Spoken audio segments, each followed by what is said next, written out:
Hello বন্ধুরা, আজকে উল্টো রথ উপলক্ষে আমি পাঁপড় আর বোঁদে তৈরি করব। আর রথেতে পাঁপড় সবাই খায়, তাই আমি ঘরে আজকে আমার বাড়ির সবারই জন্য পাঁপড় করব, পাঁপড় ভাজবো আর বোঁদেটা তৈরি করব। এছাড়াও আমি রথে একটা জিনিস কিনেছি, আগে আমি এগুলো তৈরি করে নিই, পরে আপনাদেরকে জিনিসটা দেখাবো। আমি বোঁদেটা ভাজার জন্য প্রথমে আমি এখানে কিছু বেসন নিয়ে নিচ্ছি। এটা ছোলার ডালের বেসন। সামান্য লবণ দিলাম, এখানে একটু বেকিং পাউডার দিলাম, একটু খাবার সোডা। এটাকে আমি ভালো করে মিশিয়ে নেব। বেসনটাকে আমি ভালো করে ফেটিয়ে নিয়েছি, কারণ বোঁদে করার জন্য ভালো করে না ফাটালে বোঁদেটা ভালো হবে না। আর এদিকে আমি সামান্য একটু সবুজ রং করে নিয়েছি, আর এদিকে আমি লাল রং করে নিয়েছি। এবার আমি এগুলোকে ভাজবো। কড়াই গরম হয়ে গেছে, এবার আমি এখানে তেল দিয়ে দিচ্ছি।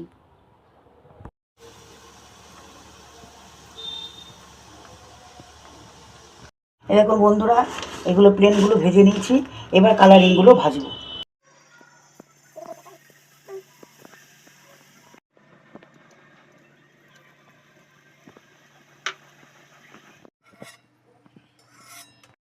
এখানে আমি জল বসিয়ে দিয়েছি, 1 কাপ মতন জল দিয়েছি বোঁদের রসটা করার জন্য।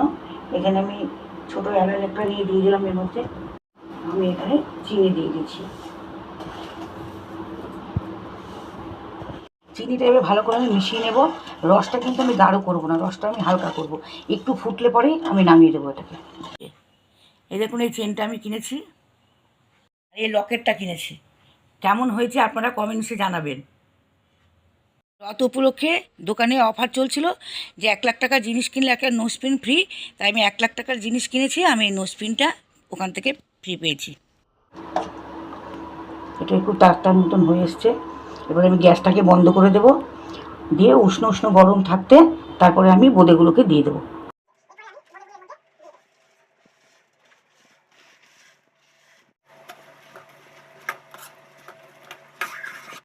এই যে বোঁদেগুলোকে এবার আমি রসের মধ্যে ভালো করে মিশিয়ে নিচ্ছি। মিশিয়ে আমি এবার ঢাকা দিয়ে কিছুক্ষণ রেখে দেবো, যাতে রসগুলো পুরো বোঁদের মধ্যে ঢুকে যায়। বন্ধুরা, এবার আমি পাঁপড়গুলোকে ভেজে নিচ্ছি। দেখুন, নানা রকম রঙের পাঁপড় ভাজছি।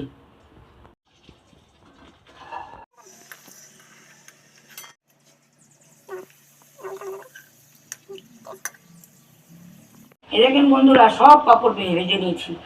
রথে পাঁপড় ছাড়া চলে না, পাঁপড় রথে চাই, তাই আমিও নানা রকম রঙের পাঁপড় সব ভেজে নিয়েছি।